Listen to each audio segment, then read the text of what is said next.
Students, welcome back to my channel. कैसे हो आप सब? उम्मीद करती हूँ बेटा सभी अच्छे होंगे और अपना ख्याल भी रख रहे होंगे। तो बेटा आज हम करने जा रहे हैं अपनी वर्कशीट नंबर 6 साइंस सब्जेक्ट की है बेटा। 10वीं क्लास के बच्चों के लिए है, 16 तारीख की है और इंग्लिश मीडियम में। ठीक है, यहाँ पर आप अपना नेम, यहाँ पर अपने क्लास टीचर का नेम लिखोगे। और आज का जो हमारा टॉपिक रहने वाला वो है एटॉमिक नंबर क्या होता है, मास नंबर क्या होता है और आइसोटोप्स क्या होते हैं। इन तीनों को हम जानेंगे और तीनों ही क्या है बेटा, बहुत ही इंपॉर्टेंट टॉपिक है जो कि आप 9th में पढ़ भी चुके हो। तो आज हम उनको थोड़ा सा ब्रीफ में जान लेते हैं। You have studied about the electron, protons and neutrons. तो आप तीनों के बारे में अपनी लास्ट लेटेस्ट या प्रीवियस वर्कशीट में कर ही चुके हो। तो you must be thinking, is there any significance और relation between number of electron, proton और neutron. Let us learn about them. तो अब ये बोला है बेटा, हमने क्या पढ़ा था, कोई भी एटम है, एटम के अंदर न्यूक्लियस होता है, न्यूक्लियस के अंदर प्रोटॉन भी होते हैं और न्यूट्रॉन भी होते हैं, और जो उसके चारों तरफ ऑर्बिट होता है या शेल होता है उसके अंदर क्या होता है, इलेक्ट्रॉन्स होते हैं। तो क्या इन तीनों का आपस में भी कोई रिलेशन है कि कितने इलेक्ट्रॉन होंगे, कितने प्रोटॉन होंगे, कितने न्यूट्रॉन होंगे किसी भी एटम के अंदर? तो देखो, तो यहीं से हम करते हैं आज बारी बारी से एटॉमिक नंबर क्या होता है। तो the total number of protons represent the atomic number, कि किसी भी एटम के अंदर उसके न्यूक्लियस में जितने प्रोटॉन होंगे वही उसकी क्या हो जाएगी, एटॉमिक नंबर कहलाता है। ठीक है, atomic number is represented by Z. तो एटॉमिक नंबर को हम जेड से रिप्रेजेंट करते हैं। Every atom has unique atomic number. और जो प्रत्येक एलिमेंट है वो क्या है बेटा, या प्रत्येक एटम है वो क्या है, उसका एक यूनिक एटॉमिक नंबर होता है। किसी का भी एक ही क्या होता है तुम्हारा, एटॉमिक नंबर नहीं होता। जैसे अब देखो, एक ही क्लास के अंदर दो बच्चों का एक रोल नंबर नहीं हो सकता, उसी तरीके से एक ये एलिमेंट का भी, या फिर तुम कह सकते हो परमाणु या फिर एटम का भी कोई भी एक ही आपका एटॉमिक नंबर नहीं होगा। जैसे तुम्हारे रोल नंबर अलग अलग होते हैं, ऐसे ही इन एटम्स के भी एटॉमिक नंबर अलग अलग होते हैं। ठीक है, every atom has same number of electrons and protons. और बेटा एवरी एटम, ठीक है, प्रत्येक एटम के क्या होते हैं, जैसे ये एक एटम है और ये भी एक एटम है, इसमें जितने प्रोटॉन होंगे उतने इसके अंदर इलेक्ट्रॉन होंगे, इसमें जितने प्रोटॉन होंगे उतने ही इसके यहाँ पर ऑर्बिट में इलेक्ट्रॉन होंगे। ठीक है, तो बराबर होते हैं, किसी भी एटम के अंदर जितने प्रोटॉन होते हैं उतने ही उसके अंदर क्या होते हैं, इलेक्ट्रॉन्स होते हैं।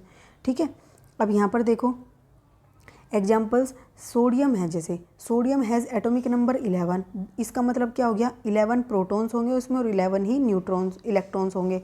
अब मैग्नीशियम का एटॉमिक नंबर 12 है। इसका मतलब क्या है कि 12 ही उसमें प्रोटॉन है और 12 ही उसमें इलेक्ट्रॉन है। क्लोरीन का एटॉमिक नंबर 17 है, तो 17 ही उसमें प्रोटॉन है और 17 ही उसमें इलेक्ट्रॉन है। कार्बन का 6 है एटॉमिक नंबर, तो 6 ही उसमें क्या है, प्रोटॉन है और 6 ही उसमें क्या है, इलेक्ट्रॉन्स हैं। ठीक है, उसके बाद बेटा यहाँ पर देखो क्या है, मास नंबर। हमने अभी क्या जाना था, एटॉमिक नंबर जिसको जेड से डिनोट करते थे, ये है मास नंबर, इसको हम 8 से डिनोट करते हैं। ठीक है, ए से। अब ये क्या होता है कि किसी भी एटम के अंदर कितने प्रोटॉन हैं उसके न्यूक्लियस में और कितने न्यूट्रॉन हैं, उन दोनों के सम के बराबर होता है इसका मास नंबर। ठीक है, मास नंबर एक तरीके से इसका वजन। Okay, this sum of total number of protons and neutrons in atoms is its mass number. ठीक है, और ए से डिनोट करेंगे तो मास नंबर क्या हो गया, नंबर ऑफ प्रोटॉन्स प्लस में नंबर ऑफ न्यूट्रॉन्स। ठीक है, अब रिप्रेजेंटेशन ऑफ एटम्स क्या है, suppose an atom X has atomic number Z and atomic mass number A, in symbol it can be written as Z X A. ठीक है, ये कैसे लिखा जाएगा, हमें क्या कहा, कोई भी एक एक्स एटम है, उसका क्या है, जेड तो एटॉमिक नंबर है और ए क्या है, मास नंबर। तो हम उसको रिप्रेजेंट कैसे करते हैं, ये एटम लिखेंगे हम पहले, उसके नीचे उसका एटॉमिक नंबर और ऊपर उसका मास नंबर लिख देंगे। ठीक है, एग्जाम्पल के लिए जैसे आप यहाँ पर देख सकते हो बेटा, सोडियम है, सोडियम हैज़ एटॉमिक नंबर 11। ठीक है, तो एक सोडियम है, ये एटम हो गया, इसका एटॉमिक नंबर 11 है और मास नंबर 23 है, तो हम इसको इस तरीके से रिप्रेजेंट करेंगे। ओके, अब उसके बाद हम जानते हैं बेटा यहाँ पर थर्ड टॉपिक अपना, आइसोटोप्स क्या होते हैं। तो आइसोटोप से जानो, टोप जो है उसका डिफरेंट होगा। ठीक है, आइसोटोप्स यानी कि टोप जो है डिफरेंट होगा। टोप क्या होता है, एटॉमिक नंबर, किसी भी एटम का एटॉमिक नंबर क्या होता है, टोप पे होता है। तो isotopes are defined as the atoms of the same element. एक ही एलिमेंट के, जैसे बेटा ये देखो, एक पेरेंट है, उसके कई बच्चे होते हैं, लेकिन हर एक का क्या होता है, उसका हर एक का वेट अलग अलग होता है, किसी का 10, किसी का 12 किलो, किसी का कितना। ठीक है, ऐसे ही क्या है, तो आइसोटोप क्या, एक ही एलिमेंट है कोई, उसके 3 आइसोटोप्स हैं, यानी कि 3 आइसोटोप का मतलब क्या है, तीनों का ही क्या है, अलग अलग क्या है उनका एटॉमिक नंबर तो सेम होगा। ठीक है, यानी कि पेरेंट्स तो सेम है, उनका क्या है, वजन अलग अलग है। मास नंबर क्या है उनका डिफरेंट है। जैसे कि अब यहाँ पर देखो हाइड्रोजन है, hydrogen has 3 isotopes, protium, deuterium और ट्रिटियम, ठीक है। तो इसके क्या है, हाइड्रोजन के 3 आइसोटोप्स हैं। प्रोटियम, उसमें क्या एटॉमिक नंबर तो सबका सेम है, ठीक है, लेकिन क्या है उनका मास नंबर डिफरेंट है। पहले वाले का मास नंबर 1 है, दूसरे वाले का 2 है, तीसरे वाले का 3 है।